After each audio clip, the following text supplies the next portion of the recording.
Hi, this is Ramya Ravindran and welcome back to my channel Infinity for UPSC.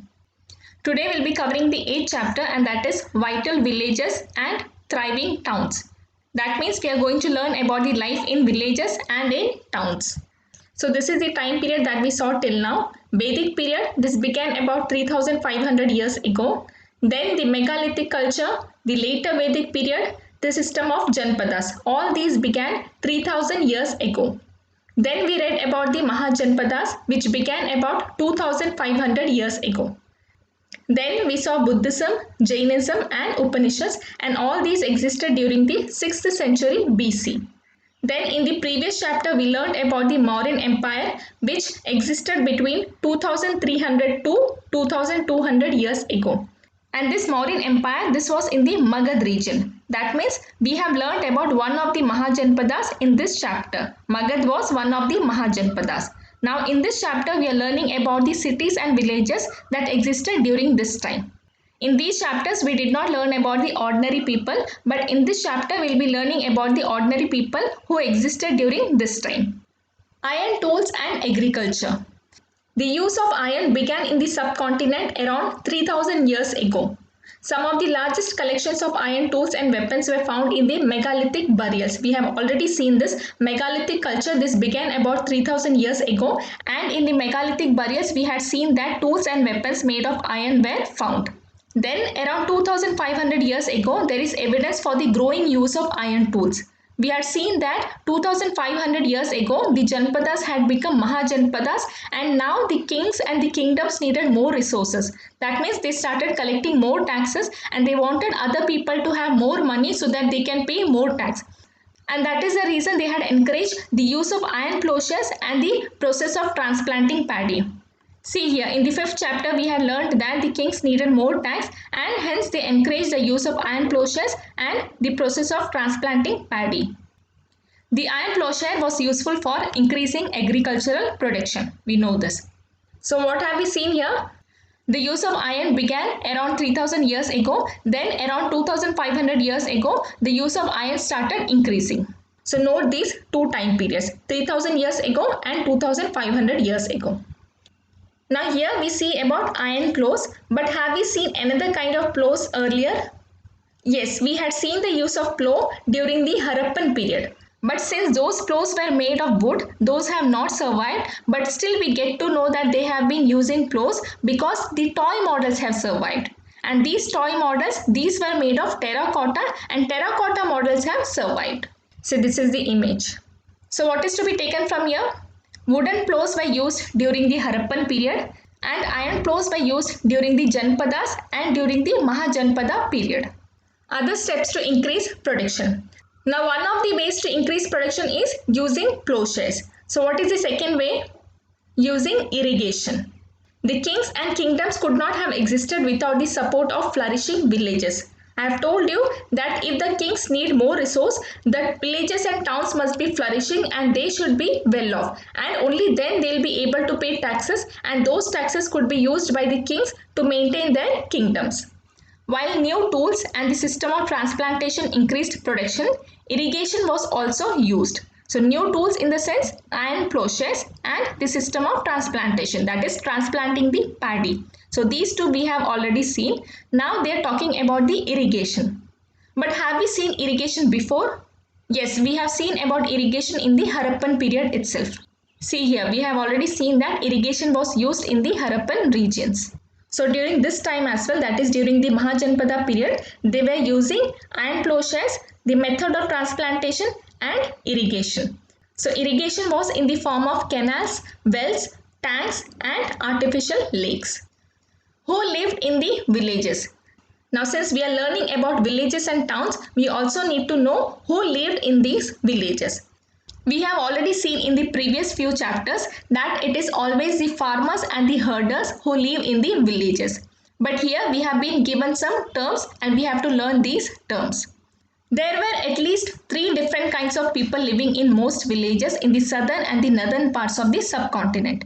So we are going to study about the southern part and the northern part. So in the southern part, that is in the Tamil region, the large landowners were known as Vellalar. And the ordinary plowmen, they were known as Ulavar. The landless laborers, including the slaves, they were known as Kadaisiyar or Adimai. So two terms are associated with landless laborers or slaves, Kadaisiyar and Adimai. Large landowners, Bellalar, ordinary plowman, Ulavar. So note all these terms. These terms are very important and several such questions have already been asked in your MCQs. So take a note of all these terms. And these terms, these have been mentioned in the Sangam literature. So this literature also becomes important. We'll be learning about it in the coming slides. Now in the northern part of the country, the village headman was known as Grama Bhojaka. So village headman, Grama Bhojaka. Note this term. Usually men from the same family held the position for generations. That means this position was hereditary. The Grama Bhojaka was often the largest landowner. Generally, he had slaves and hired workers to cultivate the land. And since he was very powerful, the king often used him to collect taxes from the village. He also functioned as a judge and sometimes as a policeman. So that means too much power is given to one single person. Now this scenario is very dangerous because if he is not questioned or if his authority is not questioned by anybody, then this will give rise to injustice. And that is also the reason why the present day IAS officers are designated only with the revenue and the administration aspect. Earlier, they were also given the judicial aspect, that is, they also served as the magistrate. But that has been taken away from them and now they are taking care of the revenue and the administration aspect because too much power should not be associated with any single person. But here we see that he is a village headman. This post is hereditary. That means his family will always enjoy the power. He is the largest landowner. That means he is very rich. And he had slaves and hired workers to cultivate the land. That means other people depended on him for their wages. And that makes him very powerful. He acts as policeman as well as judge. So his authority cannot be questioned by anybody. Then apart from Grama Bhojaka, there were other independent farmers known as Grihapatis, most of whom were smaller landowners. So this is Grama Bhojaka and this is Grihapati. Grihapati, independent farmers and small landowners. Then there were men and women such as Dasa Karmakara who did not own land and had to earn a living working on the fields owned by others. So Dasa Karmakara, they did not own land, they had to work on the fields of others.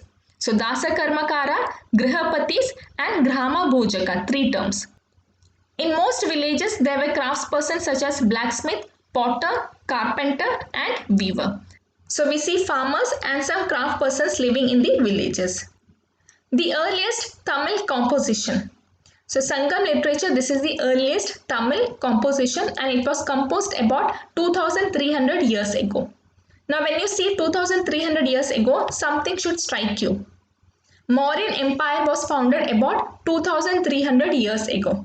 So you will have to associate two facts with this figure. 2300 years ago, Sangam literature was composed and Mauryan Empire was founded. Now why is this literature called as Sangam literature? Because they were composed and compiled in assemblies, and assemblies mean sanghams. So sangham or assemblies, they are one and the same, and this was held in the city of Madurai, which is in Tamil Nadu. So what is to be taken from here? Earliest Tamil composition, Sangam literature 2300 years ago and in the city of Madurai. Finding out about cities.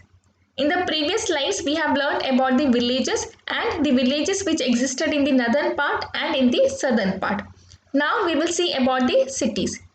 So we get to know about the cities through stories, travelers, sculptures and archaeology. So these are the means through which we get to know about the cities. So stories in the sense, the Jataka stories. So Jatakas were stories which were probably composed by the ordinary people but were written down and preserved by the Buddhist monks. This is very important and this is a very confusing statement. It was composed by ordinary people but it was written down and preserved by Buddhist monks. So if you get these as two separate statements, you will think that one of these statements should be wrong, but both are correct. Then we also get to know about the life in cities through the scenes which are being carved by these sculptures. So these sculptures, they depict the people's lives in towns as well as in villages. And many of these sculptures, these were used to decorate railings, pillars and gateways of buildings. That means many sculptures have been carved, and these sculptures often depict the lives of the ordinary people. And that is how we get to know about the lives of the ordinary people living in towns as well as in villages. This is a sculpture from Sanchi, a site with stupas in Madhya Pradesh. So Sanchi, this is in Madhya Pradesh, and this particular sculpture, this depicts a scene in a city.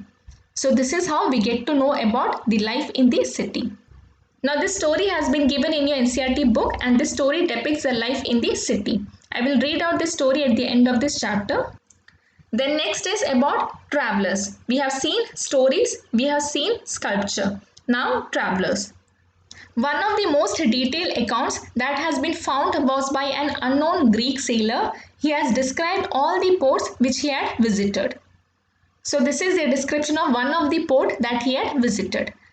The story of Barygaza, and this Barygaza, it is a Greek name for Bharuch.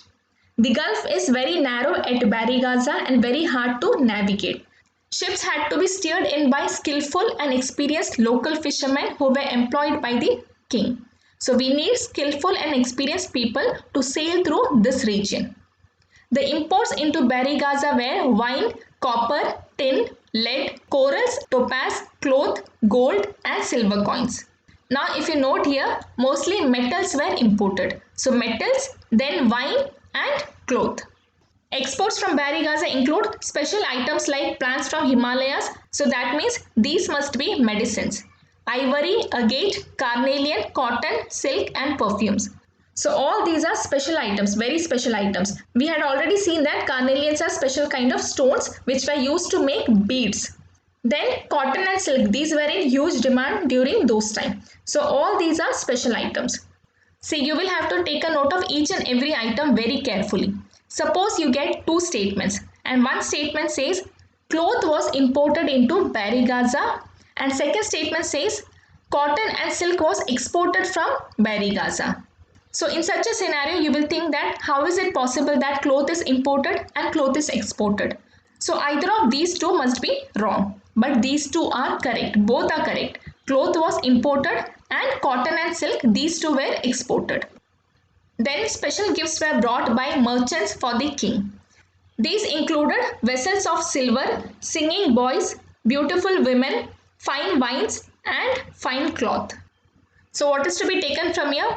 Barygaza and Bharuch, these are one and the same, and the gulf is very narrow, so that is why we need experienced and skillful people, the import items, the export items and the special gifts.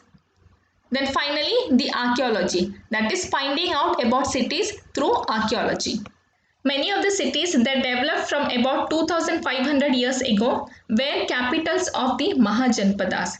We already know that the system of Mahajanpadas began about 2500 years ago, and all these Mahajanpadas, they had their respective capitals. So most of the time the flourishing towns or the flourishing cities had become the capital of these Mahajanpadas. And we also know that the capitals of Mahajanpadas were fortified. That means these cities were fortified. In many cities, archaeologists have found rows of pots or ceramic rings arranged one on top of another. These are known as ring wells. See here. This ring well, this was found in Delhi. These ring wells seem to have been used as toilets, as drains and as garbage dumps. These were found in individual houses. So that means these were part of drainage system, and this was found in individual houses. In what ways this system of drainage was different from that of the Harappans? So what have we seen in the Harappan civilization? These drains were covered, they were arranged in straight lines, the drains had a gentle slope, smaller drains led to bigger ones, there were inspection holes in between, and the houses, drains as well as the streets, all these were probably planned and built at the same time. So this is what we saw in the Harappan period. We have hardly any remains of palaces, markets or of homes of ordinary people. Perhaps these might not have been discovered yet, or these might have been made of wood, mud brick or thatch, and that is the reason these might not have survived. See here, in the 7th chapter, we had already seen that in the Mauryan Empire, in Patliputra, which is the capital of this empire, there we had king's palace, and this palace was made of wood. And that is the reason this palace did not survive, because it was completely destroyed by fire. So that means any structure which is made of wood or of mud won't be available for archaeologists to study. Then next, what does archaeology tell about crafts and craftspersons of those days? We get to know that during the Mahajanpada period, a pottery called as Northern Black Polished Ware existed. So Mahajanpada period, Northern Black Polished Ware. We have archaeological evidence for crafts, and these include extremely fine pottery known as Northern Black Polished Ware. In short, NBPW. It gets its name from the fact that it is generally found in the northern part of the subcontinent. It is hard, wheel-made and metallic looking ware with shiny black surface. See, it is metallic looking ware, not metallic. The potter used to expose it to very high temperature, and that is the reason we get this outer black surface. And on top of that, a fine black coat is also applied, and this gives it mirror-like shine. So what are the characteristics?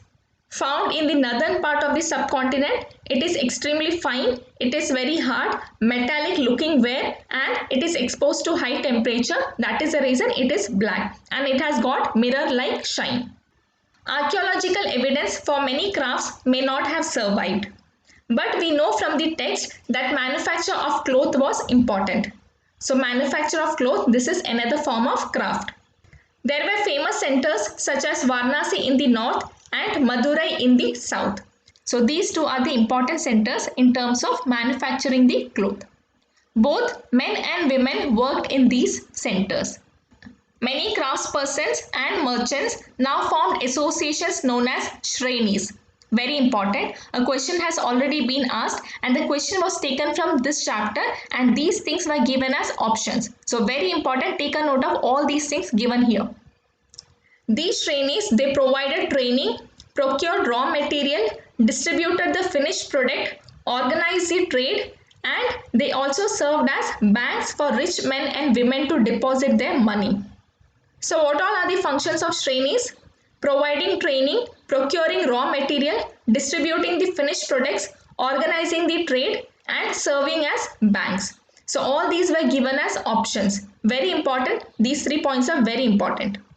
Now the interest that you get after depositing the money in this bank, a part of that interest was returned or used to support the religious institutions such as monasteries.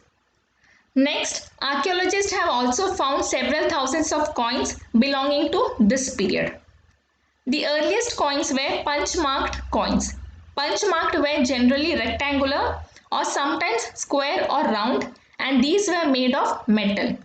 See, this is how it looks, made of metal and mostly rectangular in shape and at times square or round. The coins were not inscribed, that means nothing was written on top of this. But they were stamped with symbols using dies or punches, and that is the reason these are called as punch-marked coins. These coins are found over most parts of the subcontinent and remained in circulation till the early century CE. Now we are talking about a time period which was 2500 years ago. 2500 years ago in the sense 500 BC. So 500 BC to early centuries AD. That means these kind of punch-marked coins existed for about 500 years. Other means of exchange. In the previous slide, we read about coins. But at times, instead of using coins, there were exchanges. So this information we get through the Sangam collection. So Sangam collection says that some people exchanged white paddy with salt. What else do we get to know from here? These salt merchants used to leave their place and go to somewhere else to exchange their salt with something else. Now why are they leaving their place? Because the people who live along the sea coast, all of them might be producing salt. So they cannot exchange salt with salt. So they will have to go to some other place where they will get something else. And that is the reason they used to leave their place and go to some other location. Now during those days, traveling used to take days and months. and that is the reason they used to take the entire families and then travel. So when they take the entire families, this used to leave the city empty. So all this information we get through Sangam collection. And salt was produced plentifully along the sea coast. So this was the situation during the Mahajanapadas period. Rules for spinning and weaving. Now even this information is obtained through books. So which book says this? Arthashastra. So Arthashastra gives all this information regarding spinning and weaving. They describe how spinning and weaving could be done in workshop under the supervision of a special official.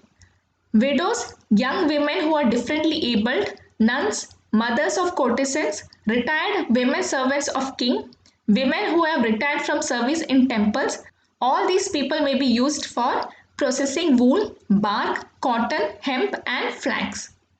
Now all these category of women who are mentioned here, they do not have any other means to survive, and that is the reason these people have been employed.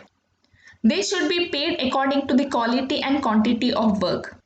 Women who are not permitted to leave their homes can send maid servants to bring the raw material from the superintendent and take the finished work back to him. Other women who can go to the workshop, they should go at dawn to give their work and receive their wages. There should be enough light to examine the work. In case the superintendent looks at the woman or talks about anything other than the work, he should be punished. If a woman does not complete her work, she will have to pay fine and her thumbs can be cut off. Now this is a very barbaric act and it is difficult for us to believe that somebody like Kautilya might have framed this rule. See, in history, lot of incorrect information have been creeped in, but we cannot always blame the authors because sometimes the mistake arises because of the interpretation, and sometimes the authors of those days, they might have missed some of the other fact. And that is the reason the authors who follow them, they also end up giving wrong information. So you can read this line for the sake of your exam, but please note that we do not have anything to learn from this statement. There is nothing to be taken from here. So what is to be remembered from this slide? Rules for spinning and weaving was mentioned in Arthashastra. Cities with many functions, Mathura. So Mathura, this has got many functions. So what are the functions? It has been an important settlement for more than 2500 years. That is, for 2500 years, people have lived in this area. So it was an important settlement area, first point.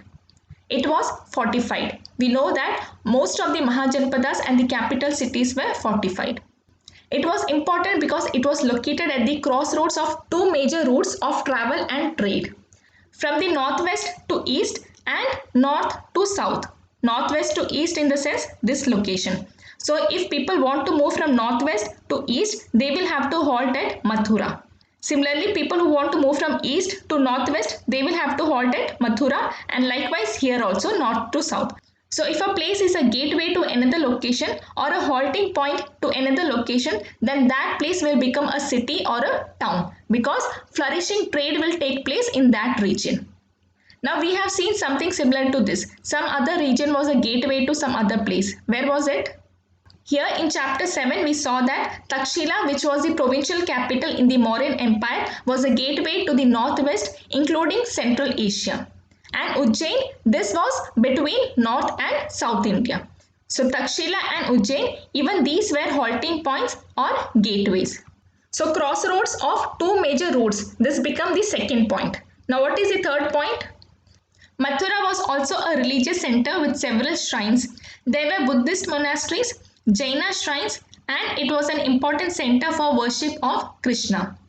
Now such questions have been asked in your MCQs. A place is given and you will have to identify that this particular place is associated with which religion.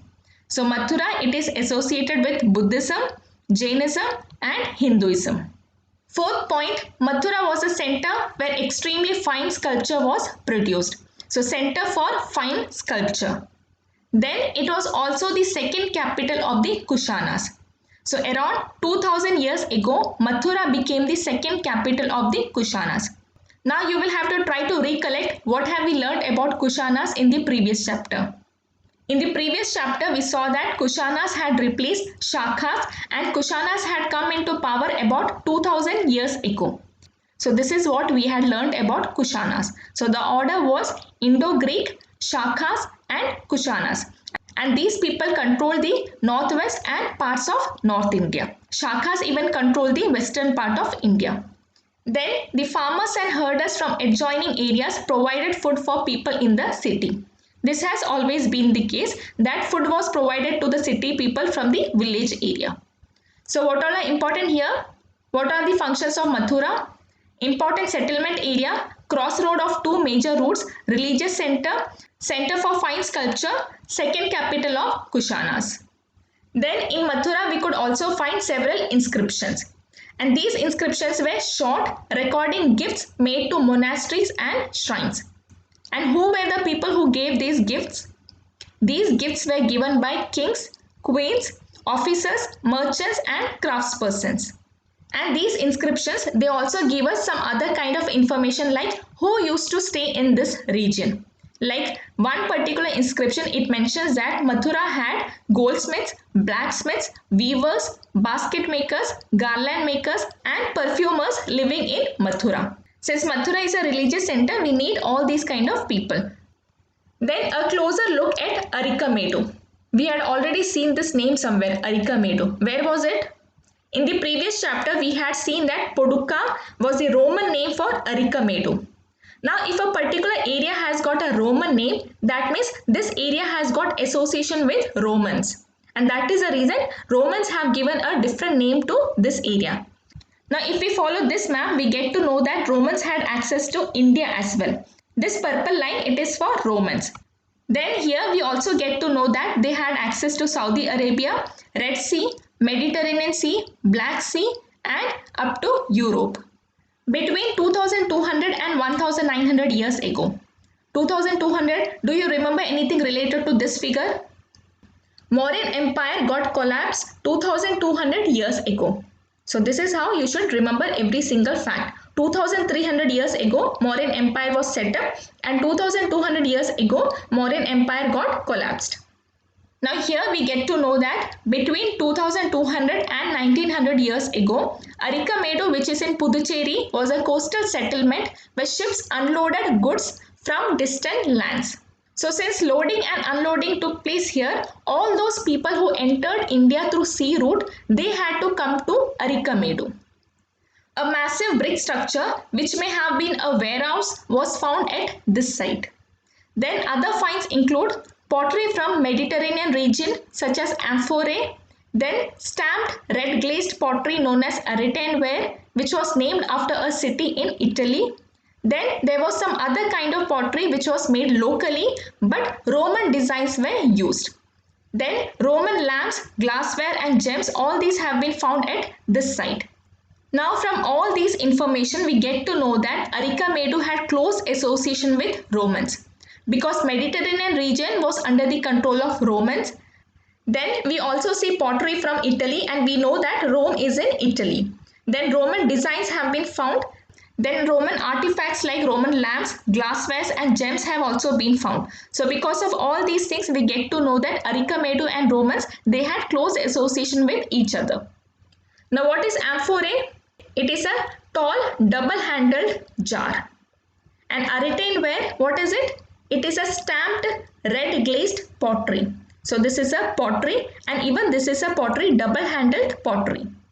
Then small tanks have been found that were used as dyeing vats to dye cloth. Then we also find plenty of evidence of bead making in Arikamedu. So what all things have we found here? Warehouse, amphorae from Mediterranean region, Aretine ware, then pottery with Roman designs, Roman artifacts like lamps, glassware, gems and cloth was dyed in this region and bead making was done here.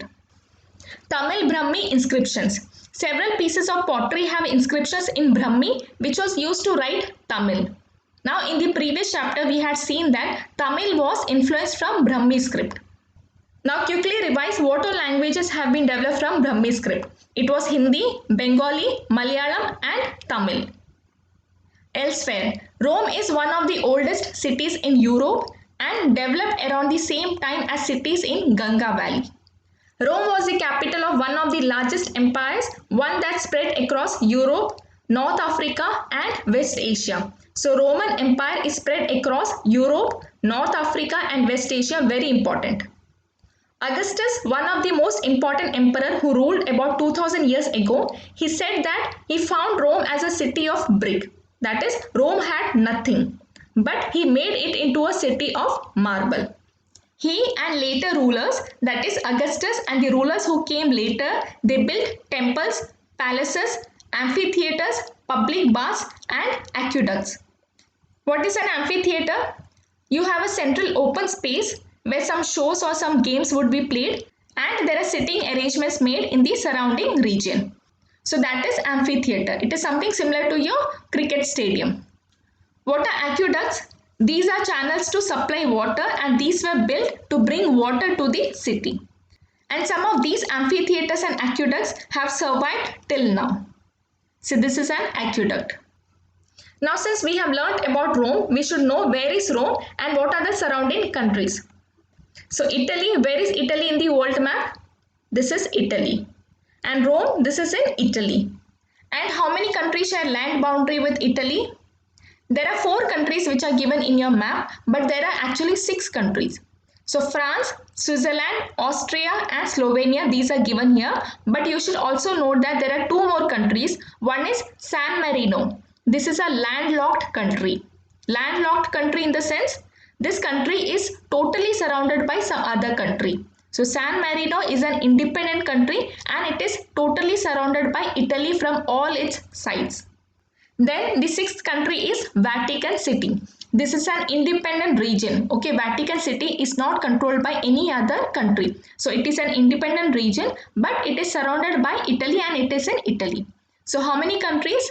France, Switzerland, Austria, Slovenia, San Marino and Vatican City. Then what are the adjacent water bodies? You have Adriatic Sea to the east and Mediterranean Sea to the south. So 2 important water bodies, Adriatic Sea in the east and Mediterranean Sea in the south.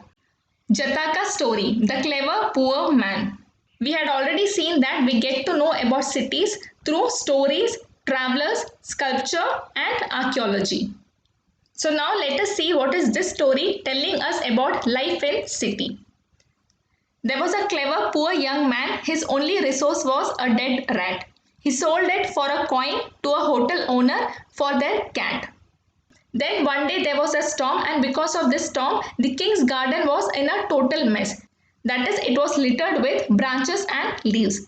The gardener, he had no idea how to clean this and that is the time when this clever young man, he offered to help. And he said he should be allowed to keep all these branches and leaves with him. So the gardener agreed. Then this young man asked all the children who were playing around to clean this mess. And he said that he will offer them sweets. So that is how all these children cleaned the mess. Then this young man got to know that the king's potter was looking for fuel. He needed fuel to bake his pots. So he sold all these things, that is these branches and leaves, and he got money in return. Then he had another plan, that is he carried a jar full of water to the city gate, that is the entrance gate of the city, and he offered water to 500 grass cutters. That is, he made friends with these 500 grass cutters. And these grass cutters, they asked what can they do for him. And he said that as of now he doesn't need anything, but he will let them know whenever he needs some help. Then later he also made friends with a trader, and through this trader he got to know that a horse dealer is coming to town with 500 horses. And now this young man went to the grass cutters and he asked that each of these grass cutters should give him one bundle of grass. That means he will have 500 bundles of grass, and more than that he also asked these grass cutters that tomorrow they should not sell their grass till his grass is sold. So next day when the horse dealer enters the city, he is not able to find grass anywhere, and ultimately he had to buy grass from this young man and he bought it for 1,000 coins. So that is how this poor man became rich. Now through this story, what all things do we get to know about this city? This city has a hotel, there is a king's palace, and the palace has got garden, there is a gardener, there is a potter, then the city has got an entrance gate, then there are grass cutters and traders living in this city. Then we also get to know that horse dealers enter this city to sell their horses. So all this information we get through this story. So that is how we get information about cities through stories. Now let us revise this chapter once again. So this is the timeline. Vedic period, it began 3500 years ago, that is 1500 BC onwards. Megalithic culture, later Vedic period and system of Janpadas, this began 3000 years ago, that is 1000 BC onwards. Then Mahajanpadas, this began 2500 years ago, that is 500 BC onwards. Then Buddhism, Jainism and Upanishads during the 6th century BC. Mauryan Empire, it existed between 2300 to 2200 years ago. The use of iron began around 3000 years ago and we find the evidence in the megalithic burials. Around 2500 years ago, there was growing use of iron tools. And the iron plowshares, these were useful for increasing the agricultural production.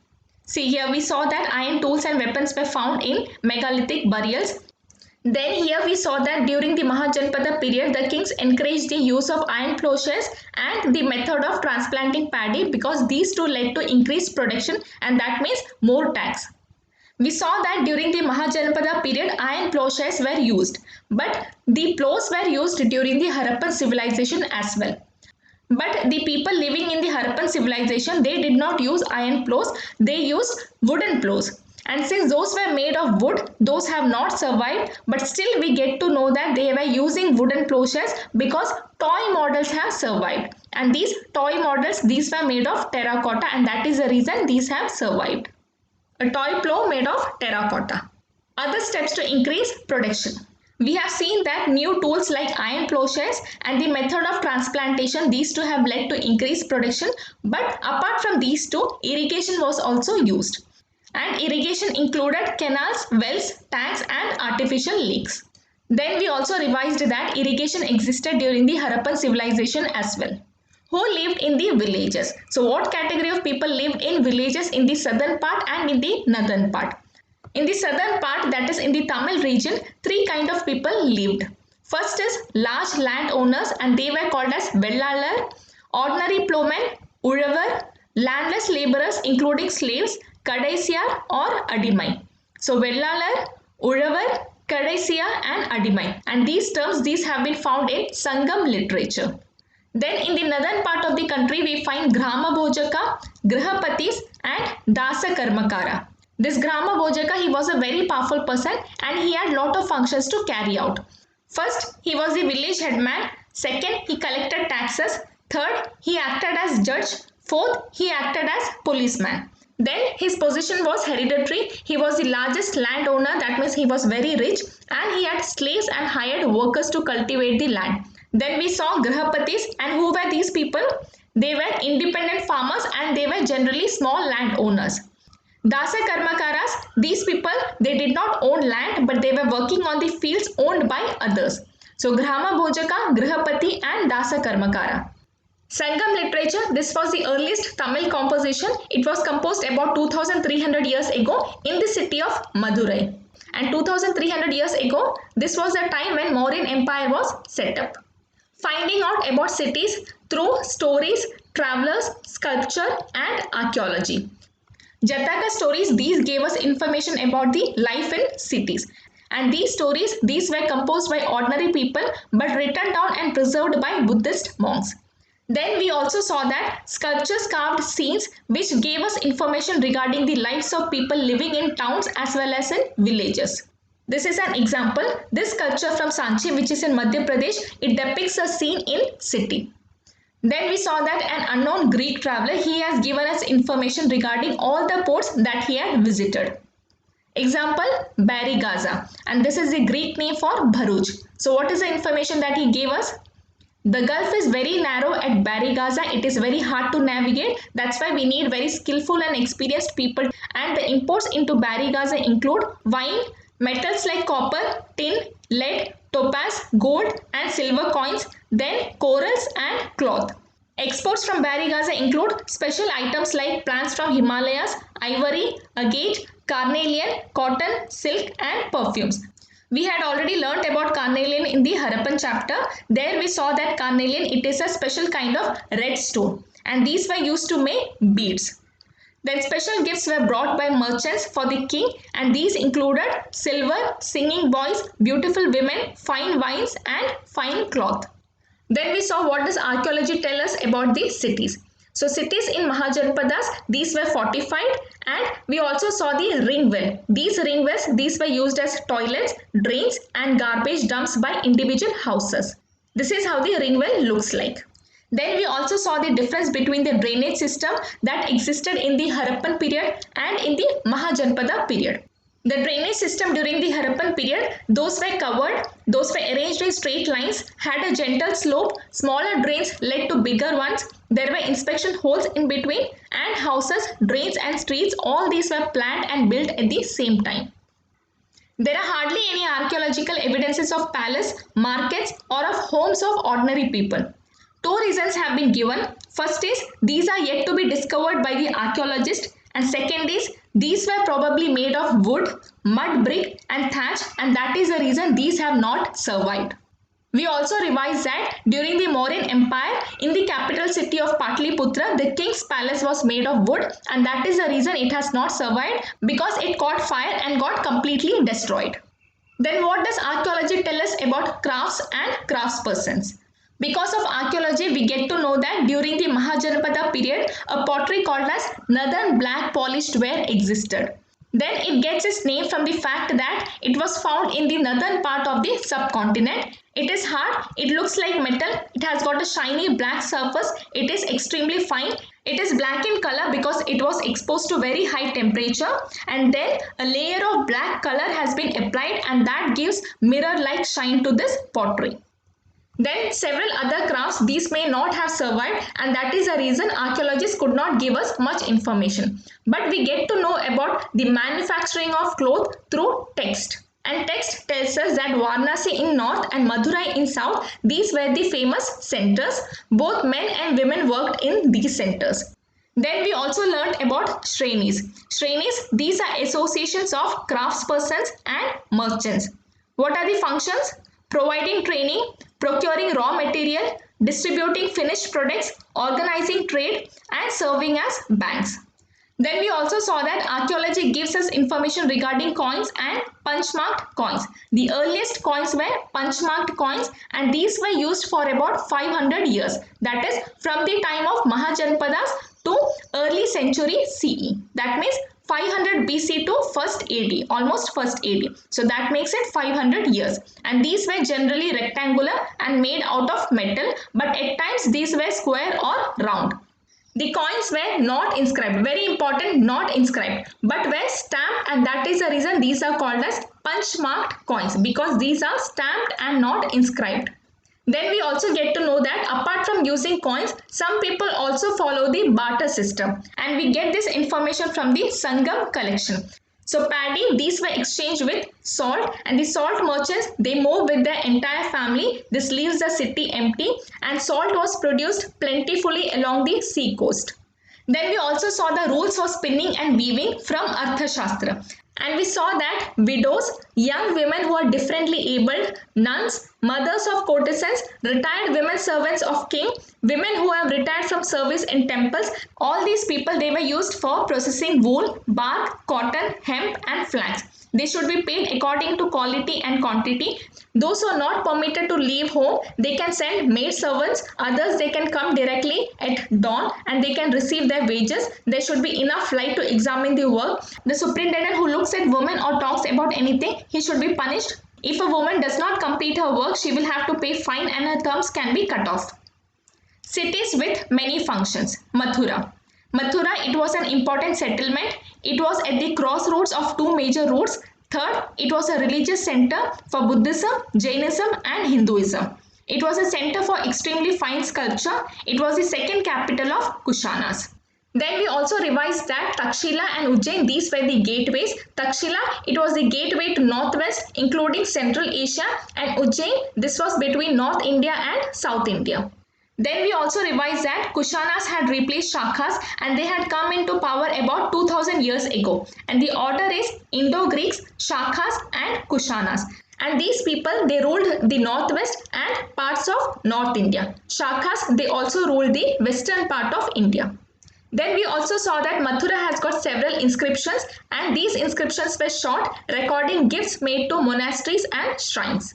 Then inscriptions from Mathura also gives us information regarding the occupation that was followed. So it says that goldsmith, blacksmith, weavers, basket makers, garland makers and perfumers, these kind of people lived in Mathura. A closer look at Arikamedu.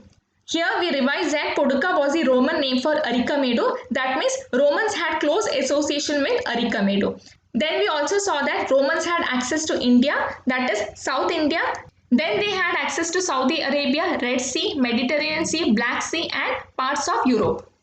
Between 2200 and 1900 years ago, Arikamedu was a coastal settlement where ships unloaded goods from distant lands. And Arikamedu, this is in Puducherry. We find a warehouse here and we find pottery from Mediterranean region known as amphorae, stamped red glazed pottery known as Aretine ware, then local pottery but with Roman designs. Then we also saw Roman lamps, glassware and gems here. Then we have also found evidence of bead making and dyeing cloth. Then Aretine, this is a city in Italy and we also know that Rome is in Italy. Amphorae, it is a tall double-handled jar. Then we also saw that several pieces of pottery with inscriptions in Brahmi were found. And Brahmi was used to write Tamil. Hindi, Bengali, Malayalam and Tamil, all these were developed from early Brahmi script. Elsewhere, Rome, one of the oldest cities in Europe, was the capital of one of the largest empire and this empire spread across Europe, North Africa and West Asia. Augustus, one of the most important emperors, and he made the city from a city of brick to city of marble. These people, that is Augustus and the later rulers, they built temples, palaces, amphitheatres and aqueducts. Some of the amphitheatres and aqueducts have survived till now. This is an aqueduct. Then this is Italy in the world map. The adjacent countries or the countries sharing land boundary with Italy are France, Switzerland, Austria, Slovenia, San Marino and Vatican City. Then we have Adriatic Sea to the east and Mediterranean Sea to the south. So that's all from my side. Please like, share and subscribe this channel and I'll be back with the next video very soon. Thank you so much.